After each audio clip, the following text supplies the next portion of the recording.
नमस्कार दोस्तों, मैं राकेश कुमार आप सभी का आपके अपने YouTube चैनल तैयारी जीत की बाई आर.के. सर में स्वागत करता हूं। और दोस्तों आज हम बात करेंगे एसएससी एमटीएस एग्ज़ाम 2023 की। 9 मई 2023 को एसएससी एमटीएस के सेकेंड शिफ्ट का एग्ज़ाम ख़त्म हो गया है और सेकेंड शिफ्ट के 100% रियल क्वेश्चंस लेके हाजिर है।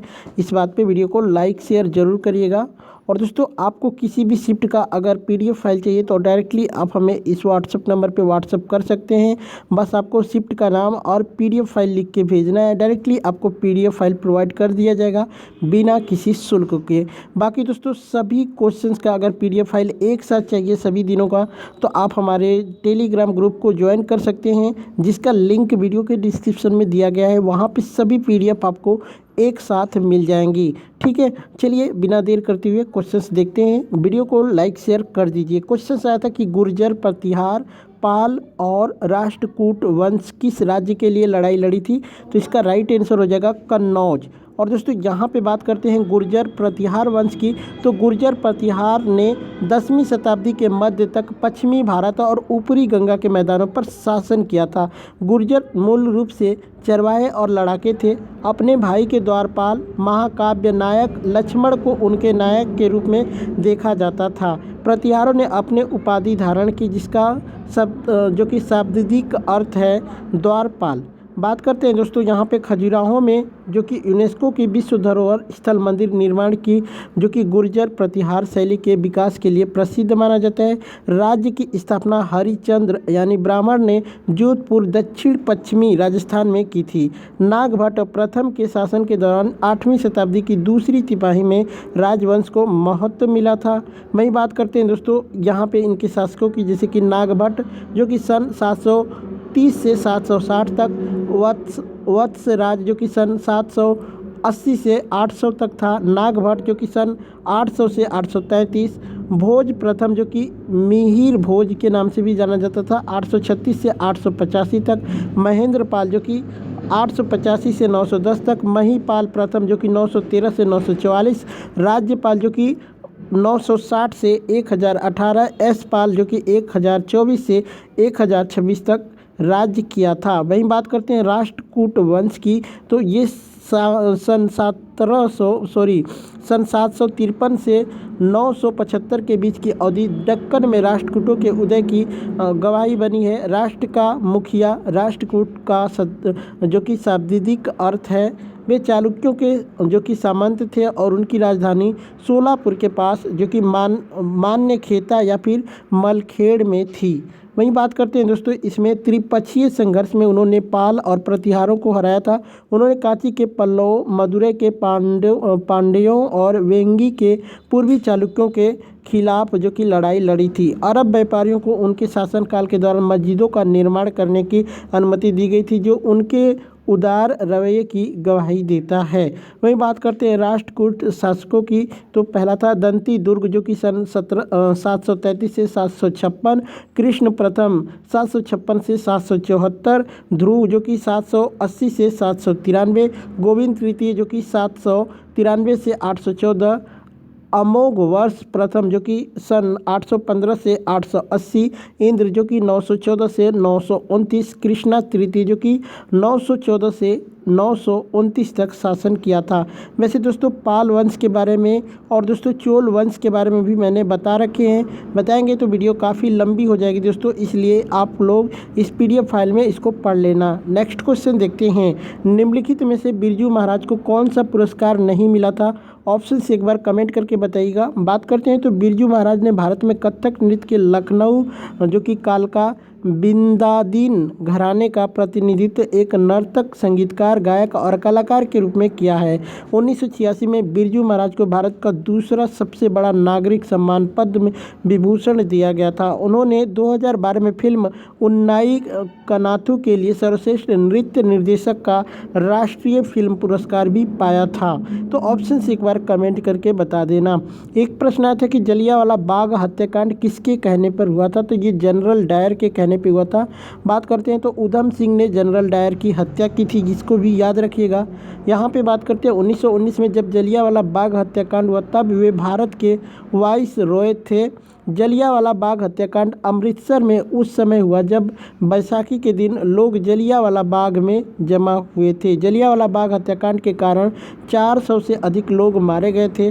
गांधी जी ने विरोध में अपना कैसर ए हिंद सम्मान लौटा दिया। दक्षिण अफ्रीका में जो कि बोअर बुद्ध के दौरान उनके प्रयास के लिए उन्होंने सम्मानित किया। टैगोर ने अपना नाइटहुड जो कि सम्मान भी वापस कर दिया था।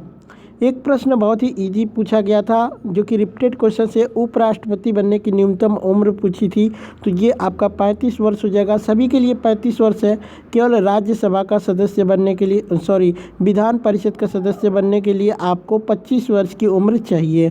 ठीक है। एक प्रश्न आया था कि मुद्रा योजना में एम का अर्थ क्या होता है? मैक्रो हो जाएगा, जैसे कि macro units development and refinance agency आपका इसका फुल फॉर्म होता है मुद्रा का। ठीक है, तो इसको आप लोग याद रखिएगा। एक प्रश्न आया था कि पृथ्वी पर कौन सा मंडल नहीं है? तो समताप मंडल आपके ऑप्शंस में था, ये पृथ्वी पर नहीं है। एक प्रश्न आया था कि कौन सा प्रतिबिंब पर्दे पर नहीं बनता है? तो आभासी प्रतिबिंब पर्दे पर नहीं बनता है। एक प्रश्न आया था कि जीएसटी के कितने प्रकार होते हैं? तो इसके 4 प्रकार होते हैं। चारों कौन कौन से हो? जैसे कि केंद्रीय जीएसटी जिसको सीजीएसटी कहा जाता है, राज्य जीएसटी जिसको एसजीएसटी बोला जाता है, और केंद्र शासित प्रदेश जीएसटी जिसको यूटीजीएसटी बोला जाता है, एकीकृत जीएसटी जिसको आईजीएसटी बोला जाता है। चलिए यहाँ पे इससे रिलेटेड सभी चीज़ें बता देते हैं आपको। ठीक है, सीजीएसटी यानी केंद्र सरकार द्वारा वस्तुओं और सेवाओं दोनों की राज्य के भीतर आपूर्ति पर लगाए जाने वाला कर, और यह सीजीएसटी अधिनियम द्वारा शामिल जो कि शासित होता है। एसजीएसटी भी उसी राज्य के भीतर आपूर्ति पर लगाया जाएगा लेकिन राज्य सरकार द्वारा शासित किया जाएगा। एसजीएसटी राज्य सरकार द्वारा वस्तुओं और सेवाओं दोनों की राज्य के भीतर आपूर्ति पर लगाए जाने वाला कर है और यह एसजीएसटी अधिनियम द्वारा शासित होगा। वहीं बात करते हैं दोस्तों, तो केंद्र शासित प्रदेश यानी माल और सेवा कर या फिर यूटीजीएसटी केंद्र शासित प्रदेश सरकारों द्वारा लगाया जाता है। यह वस्तुओं और सेवाओं की अंतर केंद्र शासित प्रदेश आपूर्ति पर लगाए गए कर को संदर्भित करता है। यह यूटीजीएसटी अधिनियम द्वारा शासित है और सीजीएसटी के साथ लगाया जाता है। आईजीएसटी वस्तुओं और या फिर सेवाओं की सभी अंतर राज्य आपूर्ति पर लगाया जाने वाला कर है और यह आईजीएसटी अधिनियम द्वारा शासित होगा। आईजीएसटी भारत में आयात और भारत से निर्यात दोनों मामलों में वस्तुओं और सेवाओं की किसी भी आपूर्ति पर लागू होगा। वहीं बात करते हैं दोस्तों, विभिन्न जीएसटी कानूनों के अधिनियमित होने के बाद 1 जुलाई 2017 से भारत के माननीय प्रधानमंत्री श्री नरेंद्र मोदी द्वारा मध्य रात्रि समारोह में भारत के तत्कालीन राष्ट्रपति श्री प्रणब मुखर्जी की उपस्थिति में भारत की संसद के सेंट्रल हॉल में जीएसटी शुरू हुआ था। जीएसटी लागू करने वाला पहला भारत का राज्य था असम, उसको भी याद रख लीजिएगा। और दोस्तों पूरे वर्ल्ड में पहली बार जीएसटी जो कि फ्रांस में लागू हुआ था, इसको भी याद रखिएगा। अर्थशास्त्र के लेखक कौन है? तो चाणक्य या फिर कौटिल्य या फिर विष्णुगुप्त इनको बोला जाता है। एक प्रश्न आया था कि पांडवों की राजधानी कौन थी? तो इंद्रप्रस्थ थी।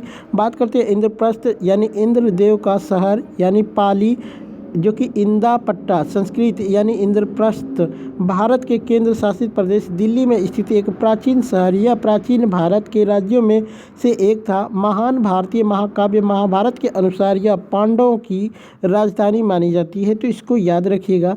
एक प्रश्न आया था कि निम्न में से किस राज्य की सीमा बांग्लादेश से नहीं लगती है? ऑप्शंस में सिक्किम दिया था जो कि बिल्कुल राइट आंसर हो जाएगा। बात करते हैं बांग्लादेश के साथ सीमा साझा करने वाले भारतीय राज्यों की, तो असम, पश्चिम बंगाल, मिजोरम, मेघालय और त्रिपुरा हो जाएगा।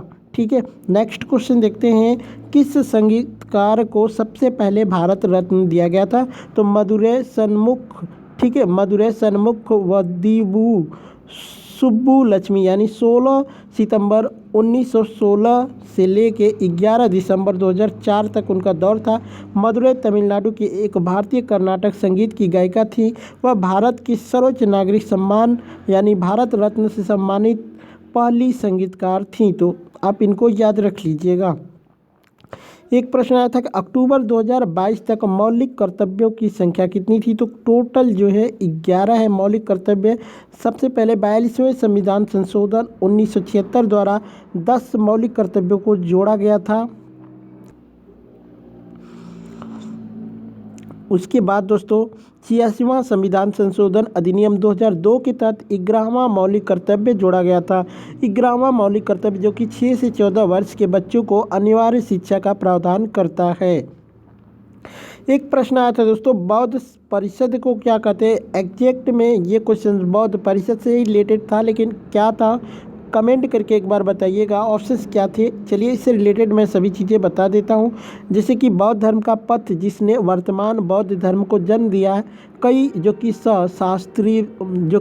शास्त्रीय देवियों में आयोजित विभिन्न परिषदों में विकसित हुआ है। महायान और थेरवाद नामक 2 सबसे पुराने बौद्ध संप्रदायों का विकास प्रारंभिक बौद्ध संगीति, यानी हो सकता है कि उसको संगीति बौद्ध संगीति बोला जाता था, यानी कि बुद्धिस्ट काउंसिल इन हिंदी के दौरान हुए सबसे प्रमुख बदलाव में से एक था। कई मूल बौद्ध सूत्रों और जो कि शिक्षाओं के अनुवाद की तरह प्रारंभिक बुद्ध संप्रदायों के इतिहास में कई परिवर्तन हुए हैं। समय के साथ साथ कई बौद्ध संगीतियाँ आयोजित की गई थी, जिनमें 4 सबसे महत्वपूर्ण परिषदों द्वारा बौद्ध धर्म के प्रसार को विस्तारित किया गया था। आप ऑप्शंस कमेंट करके एक बार बताइएगा। बस यही क्वेश्चन आज के मिल पाए हैं। वीडियो कैसी लगी कमेंट करके बताना। जय हिंद, जय भारत।